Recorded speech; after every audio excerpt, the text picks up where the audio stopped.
overhauling the tax code. While the Trump administration and GOP leaders work on legislation, House Republicans are promising to release more details on their tax plan next week. Here's what House Ways and Means Committee Chairman Kevin Brady told me yesterday on Sunday Morning Futures. When you'll see details about our business and individual rates that we propose going forward on tax reform, a dramatic simplification of how we tax so families can keep more of what they earn and our businesses can compete anywhere in the world and win, especially here at home. Now, there won't be details on every aspect of the tax code.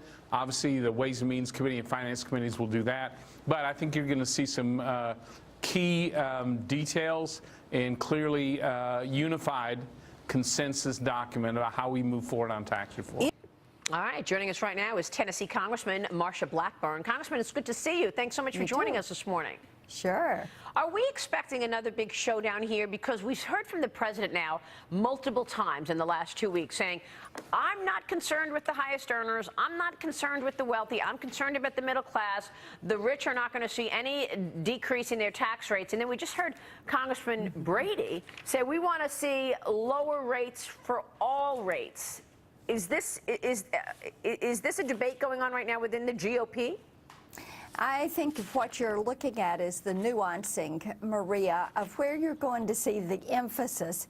Personally, I think what you're going to see is three big words, and these are the key words: flatter, fairer, and simpler when it comes to the tax reform, lowering those marginal rates. And I hope everyone ends up with more money in their pocket and less money going to the federal government.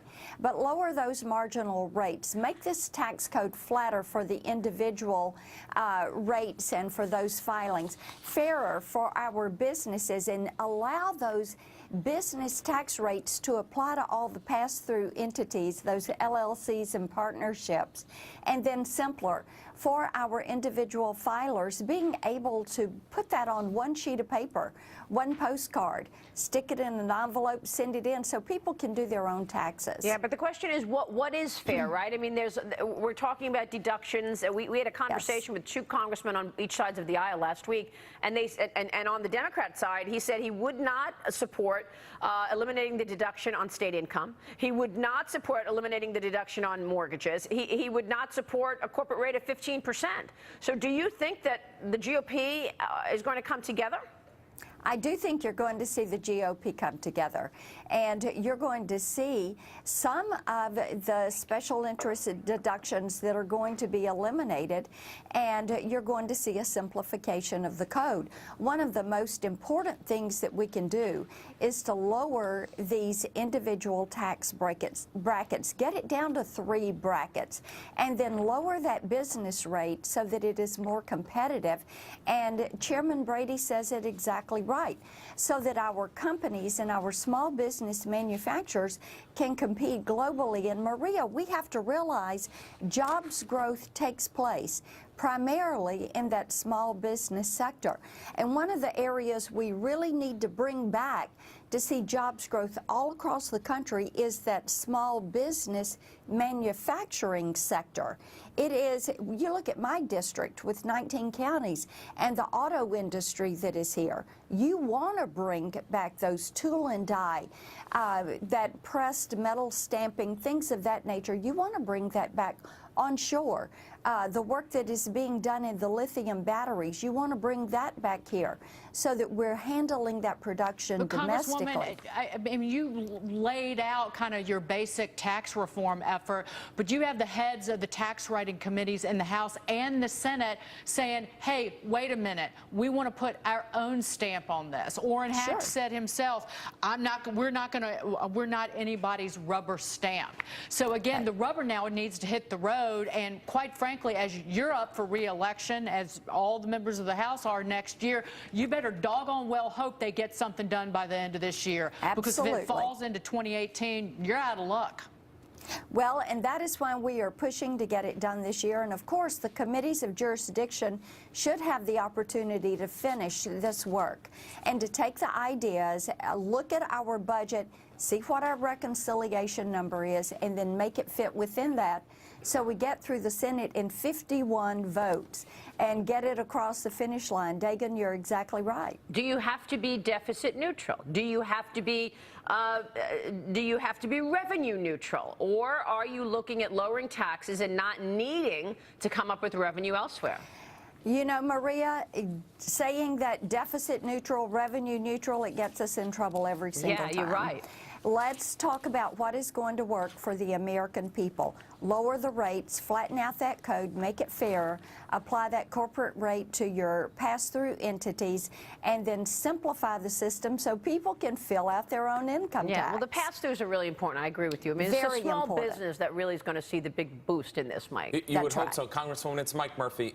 You know, when you lay out the plan, it seems like you kind of hit on so many things, putting more money in people's pockets, giving more money to small businesses, and then also simplifying it. But my hope is that egos can be put aside in Congress and really get this pushed through, because whether you're on the left or the right, I think we can agree that we want to have more money in individuals and businesses' pockets so we can grow the economy. So Yes. we have to push this. Depending on how much that person earns. The Dems don't want taxes to go down for everybody. Well, that's the talking point, right? Right, But it's there's a lot talking of point. Democrats out there that would be in the top tax bracket, and I don't really hear them saying, hey, I would like you to take more of my paycheck. You know, so Yeah. it's a good talking Yeah, point. But I think President and Trump that's said that his exactly, friends who are Mike's rich got a said that. great point there, because I don't find people that are saying, I'm lining up to write a bigger check Right. to the IRS.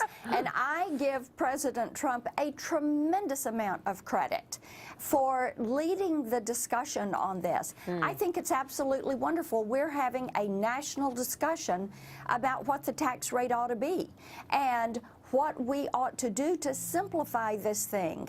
I mean, it is 70,000 pages of minutia, and people can't work through it. Let's simplify it and focus on the things that are going to make this country great So again. do you know what the Kevin Brady and company, the Big Six, are going to release next week yet?